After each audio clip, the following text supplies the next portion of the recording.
সুধী এটি একটি বকুল গাছ রাস্তার মাঝে অর্থাৎ মাঝখানে যে ফাঁকা জায়গা থাকে সেখানে রোপণ করা হয়েছে। প্রাকৃতিকভাবে জন্মানো নয়, রোপণ করা হয়েছে, তবে এরপরে বেড়ে উঠছে সে প্রাকৃতিকভাবেই। এই গাছটির এই ডালটি মৃত।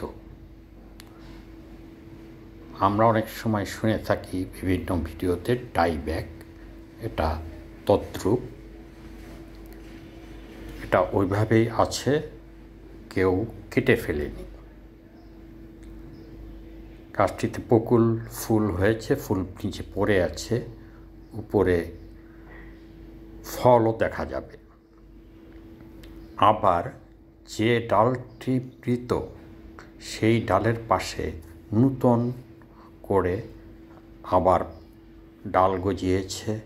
কোনো কোনো পাতা মরা, কোনো কোনো পাতা অত্যন্ত সজীব, নানাভাবে আছে। এই বিষয়গুলি বলার আমার কারণ হচ্ছে, আমি অনেক ভিডিওতেই দেখেছি ডাইব্যাক হলে গাছের ডাল কেটে দেওয়ার জন্য পরামর্শ দেওয়া হয় এবং তারপর সেখানে ফাঙ্গিসাইড দিয়ে লেপে দেওয়া এবং গাছে আরও অনেক ওষুধ প্রয়োগ করার জন্য নির্দেশ দেওয়া থাকে।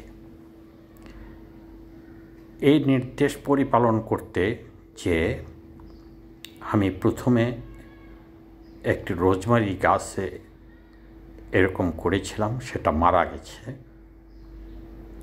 পরবর্তীতে এবছর গোলাপ গাছ সংগ্রহ করেছিলাম, ডাবল প্যাটেল গোলাপ গাছ, খুব সুন্দর ফুল হলো। ফুল হওয়ার পর সেই ফুল যখন